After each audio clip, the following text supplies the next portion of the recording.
लोग तो कह रहे हैं कि जो राम मंदिर बन रहा है मुसलमानों के साथ गलत हो रहा है। नहीं नहीं, अब मुसलमानों के साथ एकदम सही हो रहा है। हम सारे भारतीय मुसलमान हैं और भारत हमारी संस्कृति की धरोहर जो थी हमारी, जो मुगल आक्रांताओं ने आकर हमारे मंदिरों पे कब्जा किया और उन्हें तोड़कर मस्जिदों का निर्माण किया। मस्जिद कभी भी किसी और मंदिर को या किसी चीज को तोड़कर निर्माण नहीं कर सकते हैं आप। तो कह रहे हैं सारे मुसलमानों एक हो जाओ, अगर एक नहीं हुए तो बाकी मस्जिदें भी ढा दी जाएंगी हमारी। ये मुसलमान तो एक ही हैं। आपने कब देखा मुसलमानों को डिगते हुए? नहीं देखा होगा आपने। सारी जिंदगी कांग्रेस के चापलूस बने रहे मुसलमान।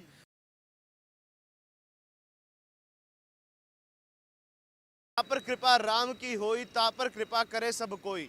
यानी जिस पर प्रभु श्री राम लला ने कृपा बरसा दी, उस पर पूरा संसार ही कृपा बरसाने लगता है। नमस्कार, मैं आयुष शर्मा और आप देख रहे हैं ओ न्यूज़ हिंदी। अयोध्या में श्री राम लला के मंदिर बस बनकर तैयार होने वाला है। लोगों में उत्साह है, उमंग है, लोग जाना चाहते हैं, प्रभु श्री राम लला का दर्शन करना चाहते हैं। एक महिला निकल गई है दिल्ली से अयोध्या तक पैदल 600 किलोमीटर की यात्रा करने के लिए। और जब मैं उस महिला का नाम आपको बताऊंगा, हो सकता है आपके पैरों के तले जमीन खिसक जाए। महिला का नाम है शबनम खान। जी हाँ, शबनम खान निकल गई है दिल्ली से और जा रही है अयोध्या। 600 किलोमीटर कड़कती ठंड में पैदल यात्रा करेंगी, प्रभु श्री राम लला का दर्शन करेंगी। आइए उनसे जुड़ते हैं और क्या कुछ उनका कहना है वो जानते हैं। मैम, क्या उद्देश्य है दिल्ली से अयोध्या इस कड़कती ठंड में पैदल जाने का? उद्देश्य प्रभु श्री राम के दर्शन करना। प्रभु श्री राम ने मुझे स्वप्न में आकर कहा कि राम मंदिर के लिए तुम लड़ती थी जब नहीं बना था, अब बन गया, तुम कहाँ हो, आओ पैदल आओ। पैदल जाएंगे जी। इतनी कड़कती ठंड हो रही है मैम, देखिए मुझे कोहरा आ रहा है। देखिए, तो ये गर्मी क्या प्रभु श्री राम लला के नाम की गर्मी है? जब आप भगवान का नाम पुकारते हैं ना, तो फिर आपको सर्दी, गर्मी, बरसात, तूफान और डर, ये सब चीजें दूर हो जाती हैं। लोग तो कह रहे हैं कि जो राम मंदिर बन रहा है मुसलमानों के साथ गलत हो रहा है। नहीं नहीं, अब मुसलमानों के साथ एकदम सही हो रहा है। हम सारे भारतीय मुसलमान हैं और भारत हमारी संस्कृति की धरोहर जो थी हमारी, जो मुगल आक्रांताओं ने आकर हमारे मंदिरों पे कब्जा किया और उन्हें तोड़कर मस्जिदों का निर्माण किया। मस्जिद कभी भी किसी और मंदिर को या किसी चीज को तोड़कर निर्माण नहीं कर सकते हैं आप। तो कह रहे हैं सारे मुसलमानों एक हो जाओ, अगर एक नहीं हुए तो बाकी मस्जिदें भी ढा दी जाएंगी हमारी। ये मुसलमान तो एक ही हैं। आपने कब देखा मुसलमानों को डिगते हुए? नहीं देखा होगा आपने। सारी जिंदगी कांग्रेस के चापलूस बने रहे मुसलमान। और क्या नहीं मिलता हमें? 100 रुपये शाबानों को गुजारा भत्ता नहीं मिलता। क्या नहीं मिलता हमें? शिक्षा नहीं मिलती। सारी जिंदगी इन सेकुलरवादियों को वोट दे देकर भी आज भी मुसलमान पत्थरबाज, पंचरबाज, फिर मैं कहती हूँ तो बुरा लगता है, पर सच तो यही है। इन लोगों ने हमें क्या दिया है? पर ओवैसी कह रहे हैं कि हमारी मस्जिदें ढा दी जाएंगी अगर मुसलमान एक नहीं हुए तो। क्यों? जब मुगलों ने ढाए थे मंदिर, तब आपने कहा था कुछ? तब आए थे आप कि मंदिरों को मत तोड़िए, मंदिर तोड़ के मस्जिदों का निर्माण मत करिए? तब नहीं आए आप। तब आपका सेकुलरवाद नहीं जागा, अब आपका मुस्लिमवाद जाग गया है। तो मुसलमानों की जान छोड़िए, मुसलमानों को मुख्य धारा से जुड़ने दीजिए, प्रभु श्री राम का नारा लगाने दीजिए मुसलमानों को। जय श्री राम। मुसलमान होकर आप जय श्री राम का नारा लगा रही है, आपके मन में एक डर नहीं है कि फतवा निकल जाएगा आपके खिलाफ? नहीं नहीं, फतवा कौन देने वाला है? मौलवी दे देते हैं ना, मौलाना दे देते हैं। मैं तो बोल रही हूँ, जिस दिन भारत से इन मुसलमान स्ट्रांगली देश की मुख्य धारा से जुड़ के देश के कानून को भी मानने लगेगा और एक अलग तरीके का मुसलमान देखेंगे आप, जिस दिन मुल्लाओं के चंगुल से निकल गया मुसलमान। लेकिन बात उठती है जब शफीकुर रहमान कहते हैं कि सभी मुसलमान उस दिन काला दिवस मनाएंगे, 22 जनवरी का दिन जब प्राण प्रतिष्ठा होगी। हमारे साथ गलत हुआ है, अब काला दिवस के रूप में उसे मनाएंगे। शेम शेम, बहुत शर्म की बात है। मैं मतलब शर्मिंदा हो रही हूँ ये बात सुन के। आप प्रभु श्री राम का जब मंदिर का वो हो रहा होगा उद्घाटन, आप उसे काला दिवस मनाएंगे? शर्म नहीं आती आपको? फिर आप सेकुलरवाद का ढोल लेकर आएंगे हमारे सामने।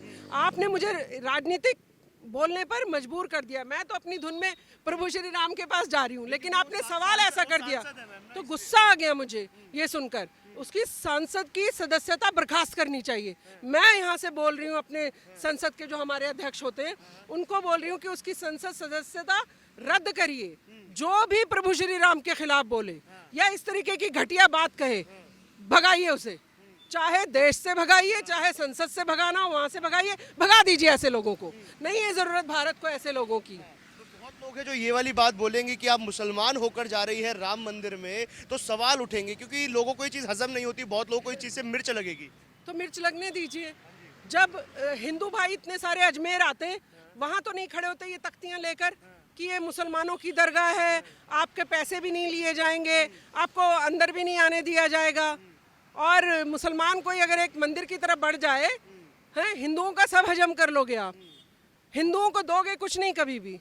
और राम मंदिर पे भी आप कहोगे काला दिवस और ये सब चीजें, तो शर्म आनी चाहिए। और मुसलमानों का ऐसे राजनीतिज्ञों का बायकॉट करना चाहिए। डर नहीं है मैम, आप रास्ते में अकेली जाएंगी इतने ठंड में, यहाँ से अयोध्या 600 किलोमीटर दूर है, हो सकता है कोई आपके विरोधी हो जो आपसे बदला लेना चाहे या हमला करना चाहे।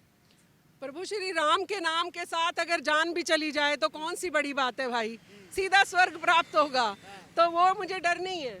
धमकियां हालांकि मुझे बहुत सालों से आती हैं, गोली भी चल चुकी है, पर मेरे को इसलिए डर नहीं है जिसको श्री राम पुकारे। अभी आपने क्या पढ़ा था, जहाँ पर कृपा राम की हुई, फिर जहाँ पर कृपा राम की होई उसका कोई क्या बिगाड़े कोई, भाई कोई कुछ नहीं बिगाड़ सकता है। कहीं पर भी ये मन में डर नहीं है। पर मैम बात उठ रही है कि अब जब मस्जिद बनेगी वहाँ पर अयोध्या में, क्या आप वहाँ तक भी पदयात्रा करेंगी? हाँ, वहाँ भी पदयात्रा पे चलेंगे, क्या हो गया, मस्जिद भी अपनी है, मंदिर भी अपना है, यही तो असली सेकुलरिज्म है।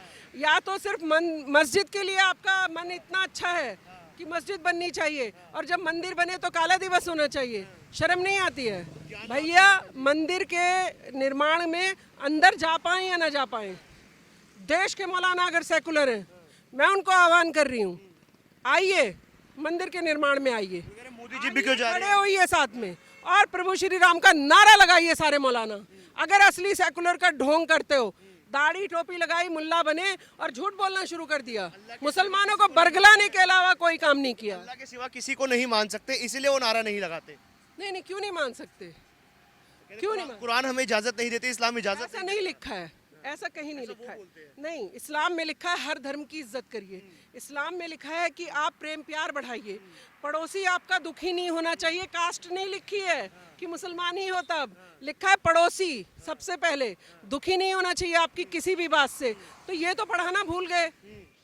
इस्लाम धर्म को क्रिएट किया कि देखिए हिंदू का प्रसाद नहीं खाना, और दरगाह पे हिंदुओं को अपना प्रसाद खिलाओ, कोई बात नहीं, आप उन्हें झाड़ा लगाओ, कोई बात नहीं, मुल्ला का एवरीथिंग इज जायज, और हिंदू भाई कुछ करें तो उनका सब नाजायज। ऐसा नहीं चलेगा देश में। काशी में भी सर्वे हो रहा है, क्या हम एक पदयात्रा शबनम खान की काशी की ओर भी देख सकते हैं? बिल्कुल देखेंगे, और गौरवान्वित इसी मुस्कुराते हुए चेहरे के साथ देखेंगे, और देखेंगे कि किस तरह से। और मैं शबनम खान ही क्यों, मैं तो देश के मुसलमानों से बोल रही हूँ, सारे लोग पदयात्रा नहीं तो हवाई जहाज से पहुंचो, हवाई जहाज नहीं तो ट्रेन से पहुंचो, ट्रेन नहीं तो कार बस स्कूटर से पहुंचो, लेकिन मंदिर के लिए पहुंचो। विपक्ष पूरा अब हमलावर रुख पर आ गया है, कह रहे जो बीजेपी है पॉलिटिसाइज कर दिया पूरे इवेंट को, एक राजनीतिक मंच बना दिया है राम मंदिर को। इस पर आपका क्या कहना है? नहीं, क्या बना दिया इवेंट? क्या बात कर रहे हैं, प्रभु श्री राम को इवेंट बनाएगा कोई? प्रभु श्री राम तो जहाँ खड़े हो जाते हैं उनका विशाल रूप देखा नहीं आपने? जब उन्होंने दिखाया ब्रह्मांड कहाँ था, उनके मुंह में था, श्री कृष्ण के मुंह में। और जब राम जी ने अपना विशाल का रूप दिखाया, इतना सब कुछ समझ के भी कि 544 से सिर्फ 44 हो गए, फिर 44 से और घटोगे, तब भी अकल नहीं आ रही है। भगवान को कभी चैलेंज मत करिए, डरिए और उसमें आस्था रखिए।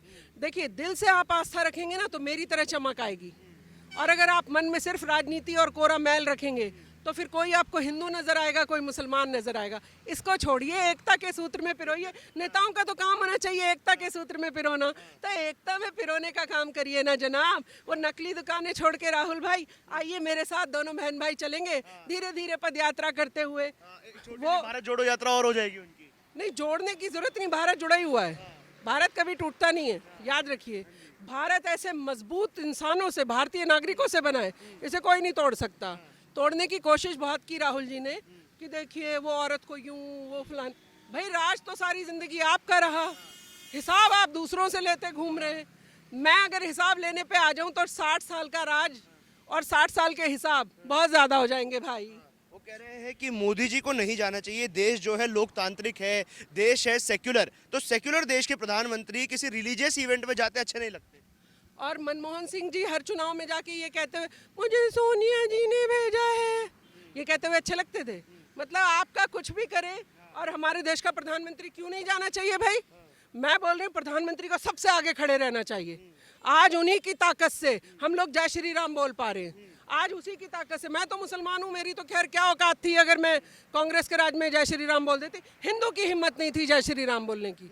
हिंदू बेचारे डरते घूमते थे, हिंदू अल्पसंख्यकों से भी डरते थे, इसको कुछ कह दिया तो मुसीबत आ जाएगी, सारे नेता राजनीति भुनाएंगे अपनी। तो आज हिंदुओं को भी न्याय मिल रहा है, मुसलमानों को भी न्याय मिल रहा है। मुसलमानों को, भाई मैं ऐसे प्रधानमंत्री की कैसे बुराई करूं जो मुस्लिम को कह रहा है कुरान लीजिए, कंप्यूटर लीजिए। तो ऐसा प्रधानमंत्री ही चाहिए ना हमें, जो हमें शिक्षा की तरफ लेकर जाए। तो मोदी जी की जिंदाबाद बनती है। पर आपके जय श्री राम बोलने से बहुत लोगों को मिर्च लगने वाली है, बहुत लोगों के पेट में दर्द होने वाला है कि शबनम खान आखिर जय श्री राम कैसे बोल रही है। नहीं, जय श्री राम बोलना तो बहुत अच्छी बात है, ये तो प्रभु का नाम है। और मैं बोल रही हूँ प्रभु का नाम लेने में ना डर होना चाहिए, ना मुसलमान को ना हिंदू को, और एक खुशी होनी चाहिए अंदर से। जो नहीं ले रहे उनको डर लगना चाहिए, उनको सजा मिलेगी। पर जिनको मिर्च लग रही है, जिनके पेट में दर्द हो रहा है कि शबनम खान आखिर कैसे ले सकते हैं जय श्री राम का नारा। नहीं, वो उन्होंने इस्लाम को पढ़ाया इस तरीके से कि बस ला इलाहा इल्लल्लाह मोहम्मद रसूलुल्लाह ही बोलना है, अल्लाह अकबर ही बोलना है। वो बेटी जब जय श्री राम का नारा सुना, जिसको ये हीरोइन बनाते हैं, तो उसने जय श्री राम क्यों नहीं बोला? प्रभु का ही नाम था ना, तो प्रभु का नाम लेने के लिए आप बांटो मत। शबनम खान भी जय श्री राम बोलेगी, अल्लाह अकबर भी बोलेगी, तो जय श्री राम भी बोलेगी, क्यों नहीं बोलेगी? मेरे भी हैं प्रभु श्री राम। फतवा निकाल देगा आपके खिलाफ? फतवे वतवे से शबनम खान डरने वाली नहीं है। मैं तो बोल रही हूँ जिस दिन इन मुल्लाओं का दी एंड कर दिया, हम मुसलमानों से दूर कर दिया, इन्हें इनके चंगुल से छुड़ा लिया मुसलमानों को हम लोगों ने, उस दिन आप देखिएगा मुसलमान और हिंदू भाई कितनी मजबूत ताकत बनेंगे भारत की। बस इन मुल्लाओं और इन नेताओं, ये जो वैसी छाप टाइप नेता हैं, इनके चंगुल से निकल जाएंगे। लोगों का प्यार, साधु महात्माओं का आशीर्वाद क्या मिलना शुरू हो गया आपको? मेरे को तो प्रभु श्री राम का ही आशीर्वाद मिल गया, तो बाकी सब जो आशीर्वाद दे रहे हैं सबका मैं आपके माध्यम से धन्यवाद करती हूँ, सबका शुक्रिया। बड़ा प्यार बांट रहे होंगे। बहुत बहुत सबका आशीर्वाद है, पर मैं बोल रही हूँ कि ये वाला आशीर्वाद और एक प्रभु श्री राम का मुझे तो सीधा ही आशीर्वाद प्राप्त हुआ है। मैंने आपको बताया स्वप्न में आए, और सपने में प्रभु श्री राम के दर्शन करना आप छोटी बात मत समझिए, और वो भी मुस्लिम को। तो प्रभु के मन में यानी कोई हिंदू मुस्लिम नहीं है, वो किसी के पास भी जा सकते हैं। तो आप बस जय श्री राम बोलते चलिए और चलते चलिए, और इस्लाम से निकाल दिए जाएंगे। ये सब चीज़ों से मुसलमान को डरने की जरूरत नहीं। जो इस्लाम धर्म में पैदा हुआ है सीधे अल्लाह पाक से बात कर सकता है, किसी मीडिएटर की ज़रूरत नहीं है, किसी मौलाना मीडिएटर की ज़रूरत नहीं है, सीधे संवाद है अल्लाह पाक से। अल्लाह पाक ने कहा चलो तो चलो। अब आप उसको प्रभु श्री राम जय श्री राम बोलते हैं या अल्लाह पाक बोलते हैं, बात एक ही है, चलते चलिए। मंदिर बनने पर मैम आप खुश हो रही हैं, अगर बात उठती है कि वहाँ पे हॉस्पिटल बना देते, वहाँ स्कूल बना देते, कॉलेज बना देते, लोगों को रोजगार मिलता, लोगों को शिक्षा मिलती, ये तमाम लंबे समय से वामपंथी एजेंडा एक चलाया जा रहा था। अच्छा एक बात बताइए, आपके घर में 2-3 बच्चे हैं, और उन 2-3 बच्चों को आप कह रहे हैं सारे डॉक्टर ही बनाओगे, कोई पुलिस ऑफिसर बनेगा, कोई कुछ और बनेगा, है ना? अब ये जगह आप कहें कि जी ये तो कॉलेज बना देते, सरकारी जो अधिकारी जहाँ रहते हैं इनको सबको कॉलेज बना दो, ऐसा नहीं होता। हर चीज़ का एक दायरा होता है, कहीं कॉलेज, कहीं स्कूल, कहीं अस्पताल, कहीं सरकारी घर, कहीं सरकारी दफ्तर। फिर तो कल आप कहेंगे पुलिस हेडक्वार्टर को भी आप वो बना देते, अस्पताल, तो मरीजों को फ़ायदा हो जाता। ऐसा नहीं होता। आप देश की संस्थाओं के साथ चलेंगे कि नहीं चलेंगे, देश के सिस्टम को बनाने की तरफ जाएंगे कि नहीं जाएंगे? तो ये तो जाहिल और बेवकूफ़ लोगों की पहचान है जो इस तरीके की बात करते हैं। राम मंदिर से अरे आपको पता ही नहीं है फिर। अरे अयोध्या में आप देखिए, अयोध्या ही बदल जाएगा पूरा, और उस एक अयोध्या से पूरा देश बदल रहा है। आपको अभी पता ही नहीं है कि कितना वहाँ से व्यापार भी मिलेगा। अरे प्रभु श्री राम जहाँ होंगे विराजमान, आप सोच रहे हैं वहाँ क्या क्या नहीं मिलेगा, अभी आप देखते जाइए। और पूरे भारत की ख्याति पूरी दुनिया में फैली है इससे, और विदेशी लोग तो सोच रहे हैं कब हम पहुँचे। देखिए विदेशी सोच रहे हैं और भारतीय नेता क्या सोच रहे हैं कि काला दिवस मनाया जाए, शर्म आनी चाहिए। तो निमंत्रण को लेकर अखिलेश यादव कह रहे थे कि निमंत्रण मिल गया तो चले जाएंगे, नहीं मिला तो बाद में चले जाएंगे। अब अखिलेश यादव के अंदर की राम भक्त जो है वो जाग रहे हैं।